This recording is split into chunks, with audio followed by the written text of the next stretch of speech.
Good morning students. நம்ம இப்ப பார்க்க போறது யூனிட் 1ல module 2 average due date problem பார்க்க போறோம். அதுக்கு முன்னாடி மாடியூல் 1ல என்ன பார்த்தோம் அப்படிங்கறத ரீகால் பண்ணிக்கோ. Meaning of average due date, due டேட்னா என்ன, பேஸ் டேட்னா என்ன, கிரேஸ் டேஸ்னா என்ன, steps in calculation of average due date. இப்போ சம் பார்க்கலாம். சம் பார்க்கறதுக்கு முன்னாடி அக்கௌண்டன்சி நோட் எடுத்துக்கோ. பென்னு, பென்சில், எரேசர், கால்குலேட்டர் எல்லாம் பக்கத்தில் எடுத்து வச்சுக்கோ. சம்மை நீ ஃபஸ்ட்டு ப்ராப்ளம் அப்படின்னு போட்டு நோட்டில் எழுதிக்கோ. அதுக்கப்புறம் சொல்யூஷன் போட்டு காப்பி பண்ண ஆரம்பி. ஓகே, இப்போ ப்ராப்ளம் பார்ப்போம். ப்ராப்ளம் பார்க்குறதுக்கு முன்னாடி steps in calculation of average due date, அதுதான் இம்பார்ட்டன்ட் ஸ்டேஜ். அதை நீ நல்லா மைண்டில் வச்சுக்கோ. First one, arrange the transactions due date in the chronological order. இதை நம்ம மாடியூல் 1லேயே பார்த்துட்டோம்.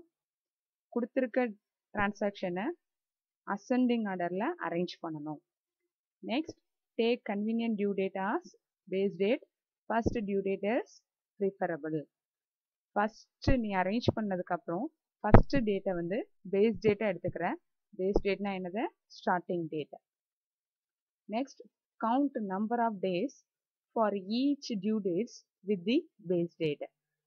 நீ ஸ்டார்டிங் டேட் எடுத்திருக்க, அந்த டேட்டுக்கும் நெக்ஸ்ட் டிரான்சாக்ஷன் டேட்டுக்கும் டிஃப்ரென்ஸ் எவ்வளோ டேஸ் இருக்கு அப்படின்னு பார்க்குற. அதை கவுண்ட் பண்ணுற. Next, multiply the amount with the number of days, it is known as product. நீ கவுண்ட் பண்ணியிருப்ப நம்பர் ஆஃப் டேஸ், அதை அமௌண்ட்டோட மல்டிப்ளை பண்ணணும். உனக்கு கிடைக்கிற அமௌண்ட்டுக்கு பேர் product. Then total product and total amount. Product காலத்தை total பண்ணணும், amount காலத்தை total பண்ணணும். Next, find the average due date by applying the formula. Formula apply பண்ணி average due date கண்டுபிடிக்கணும். இப்போ sum பார்க்கலாம். First problem, நீ accountancy நோட்டில் எழுத வேண்டியது problem number 1, heading when due date is given. When due date is given, due date sumலே கொடுத்துருப்பாங்க. Next லைனில் amount paid in different installment. Amount different இன்ஸ்டால்மெண்ட்டில் பே பண்ணியிருப்பாங்க. சம் பாரு. இந்த due dates for the payment of certain amounts are as following. January 1, 400 due on February 4. February 4, rupees 500 due on April 7. April 1, rupees 800 due on May 4.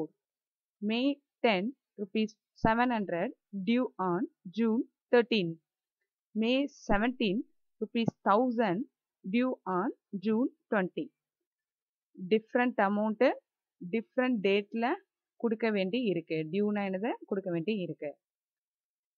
Suggest a date on which all the bills may be paid without any loss of interest to any party. என்ன சொல்லியிருக்காங்க? Suggest a டேட்னா calculate average due date. எந்த டேட்டில் bill pay பண்ணால் ரெண்டு பார்ட்டிக்குமே loss ஆகக்கூடாது, loss of interest யாருக்குமே வரக்கூடாது. நெக்ஸ்ட்டு, அஸ்யூமிங் தட் இந்த year of transaction is a leap year. February வந்திருக்க, பிப்ரவரியில் 28 டேஸா 29 டேஸாங்கிற கன்ஃபியூஷன் இருக்கும். அவங்க என்ன சொல்லிட்டாங்க? இது லீப் இயர் அப்படின்னு சொல்லிட்டாங்க. லீப் இயர்னா என்னது? பிப்ரவரியில் எத்தனை நாள்? 29 டேஸ். ஓகே, இப்போ சொல்யூஷன் பார்க்கலாம். ஹெட்டிங் போட்டுக்கோ. சொல்யூஷன் 1, டேப்லர் காலம் போட்டுக்கோ. Heading calculation of average due date. Next லைனில் பேஸ் டேட்டா என்ன எழுத போகிறோம்?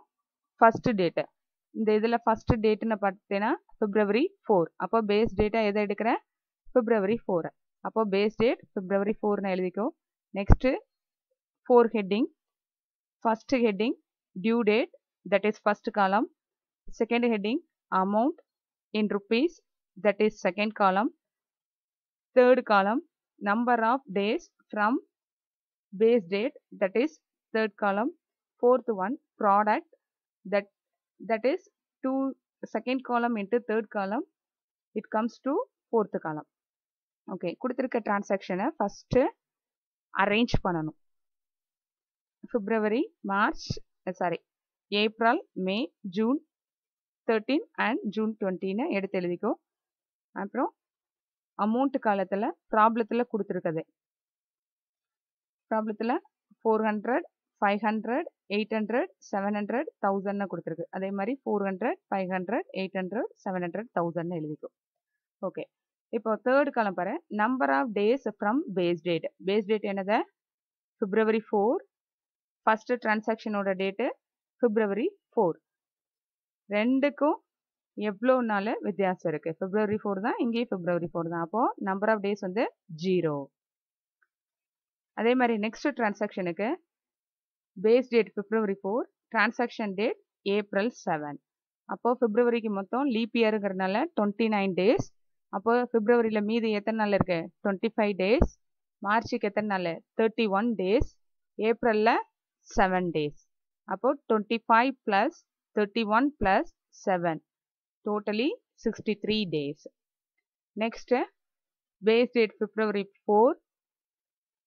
அப்போது பிப்ரவரியில் 25 டேஸ் இருக்கு, மார்ச்சில் 31 டேஸ், ஏப்ரலில் 30 டேஸ், மேல 4 டேஸ். அப்போது 25 + 31 + 30 + 4 = 90. Next February 4 to June 13. பிப்ரவரியில் 25 டேஸ், மார்ச்சில் 31, ஏப்ரலில் 30, மேல 31, ஜூனில் 13.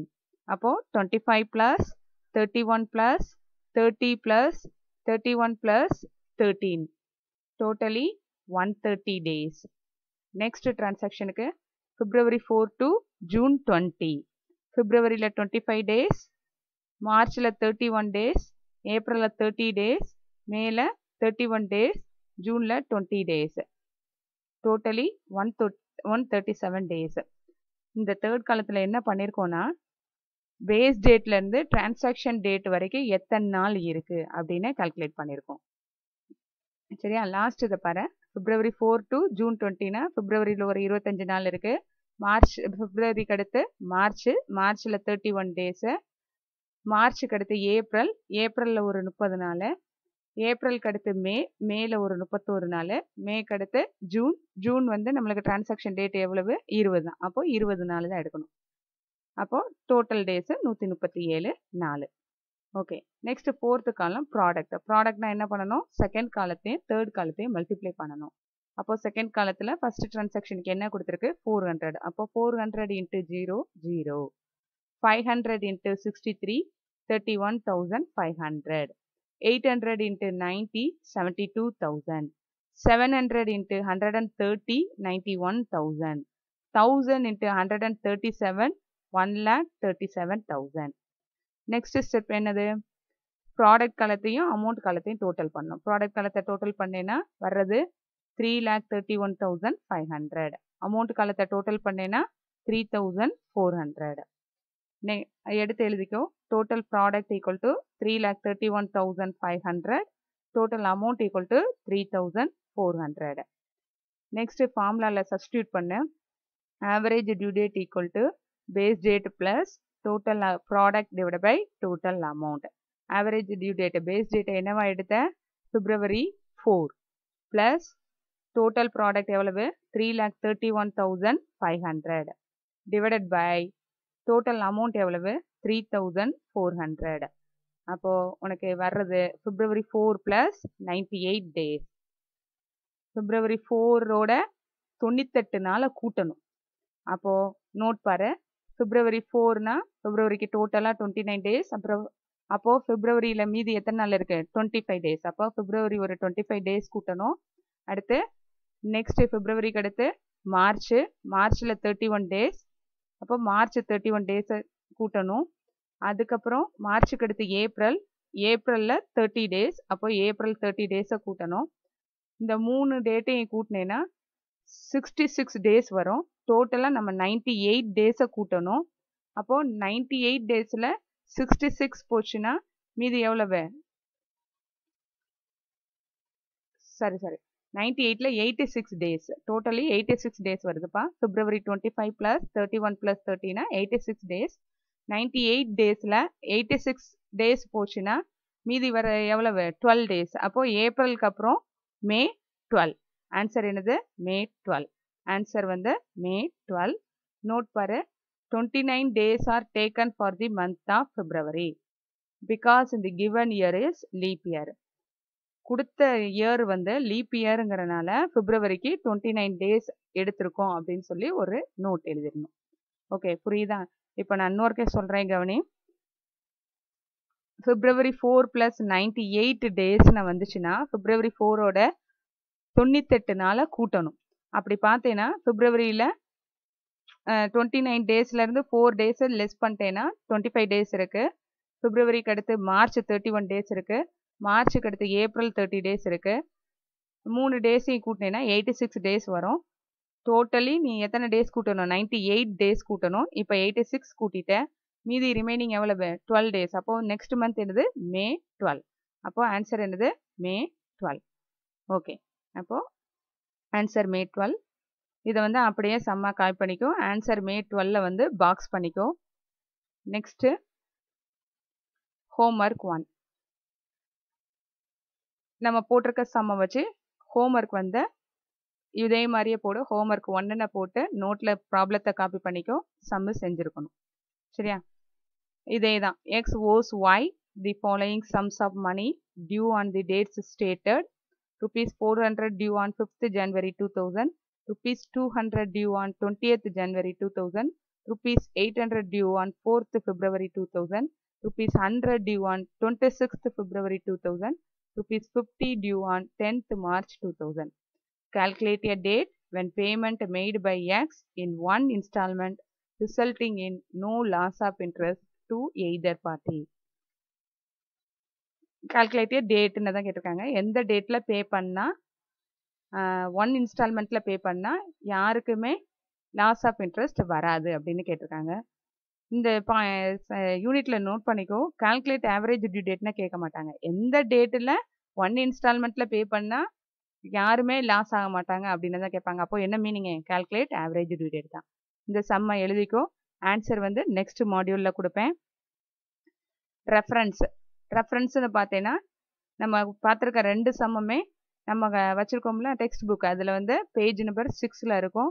ஃபர்தராக நீ ரெஃபர் பண்ணணும்னா டிஎஸ் ரெட்டி அண்ட் ஏ மூர்த்தி மாதம் பப்ளிகேஷன் சென்னை, அதை ரெஃபர் பண்ணிக்கோ.